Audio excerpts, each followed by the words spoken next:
Bonjour à tous, focus en ce lundi sur le Toyota RAV4 hybride rechargeable et le premier SUV MG 100% électrique. Avant cela, notre premier essai du nouveau Nissan Juke.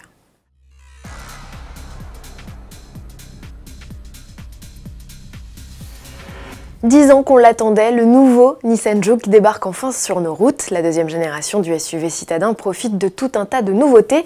Dans sa transformation, il a grandi, son empattement a fait un bond de 10 cm et il a gagné près de 7 cm en longueur comparé à son aîné. L'accessibilité aux places arrière s'est nettement améliorée, confie notre journaliste essayeur Mélina Priam, qui nous parle aussi de l'agrément du seul bloc disponible au lancement, le 3 cylindres essence de 117 chevaux. Écoutez. L'habitabilité y gagne, il est nettement plus spacieux. On a vraiment une sensation d'espace et surtout les places arrière sont beaucoup plus accessibles qu'elles ne l'étaient avant.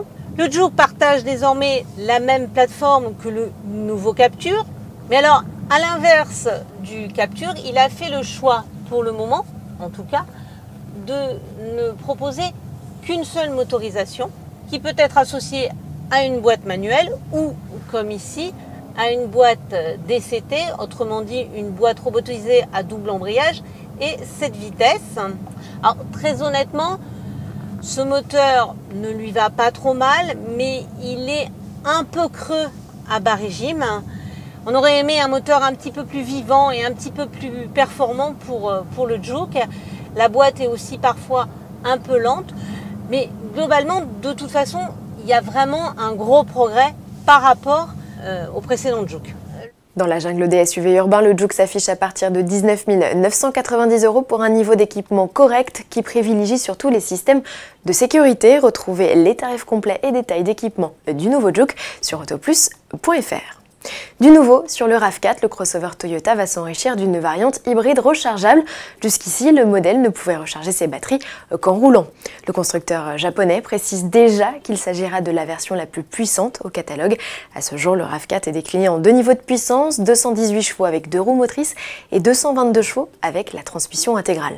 L'autonomie du RAV4 plug-in pourrait tourner autour des 50 km en mode zéro émission à l'échappement, a confirmé lors de sa première apparition qui se fera au salon de Los Angeles le 22 novembre prochain.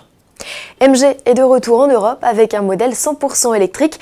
Il s'agit d'une version électrifiée du SUV ZS commercialisé depuis 2017 au Royaume-Uni. Autoplus a pu prendre le volant de ce modèle dont le look, la finition et le prix ont de quoi séduire. Mais au volant, ça donne quoi? Réponse avec notre journaliste essayeur Julien Marcos. Mécaniquement, on retrouve un moteur électrique donc de 105 kW, c'est à peu près 143 chevaux. Un couple généreux de 353 Nm. Et alors effectivement, ce moteur, en plus d'être silencieux bien évidemment, est très performant. On a un 0 à 100 qui est réalisé en seulement 8,2 secondes, donc c'est digne d'une bonne GTI.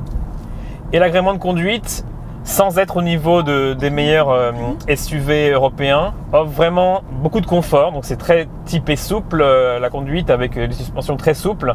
Une direction qui est quand même assez légère et très assistée. Mais au quotidien, pour un usage, on va dire familial, urbain, périurbain, c'est très nettement suffisant. Il y a une autonomie qui est pas au niveau des meilleurs, ce qui reste suffisant néanmoins pour une utilisation, on va dire, urbaine. Le gros point fort de ce SUV reste son prix. Le ticket d'entrée du modèle est fixé à 29 990 €, hors bonus écologique. À titre comparatif, une Renault Zoé de 110 chevaux, batterie incluse, est facturée 32 000 € et un Hyundai Kona électrique est à 32 900 €. MG parle d'un lancement du SUV compact début 2020 en France. Le véritable point noir, c'est le réseau de distribution inexistant tout simplement. MG veut d'abord commercialiser le ZSEV par internet, puis ensuite via 2 concessions à Paris. Et quid du service après-vente?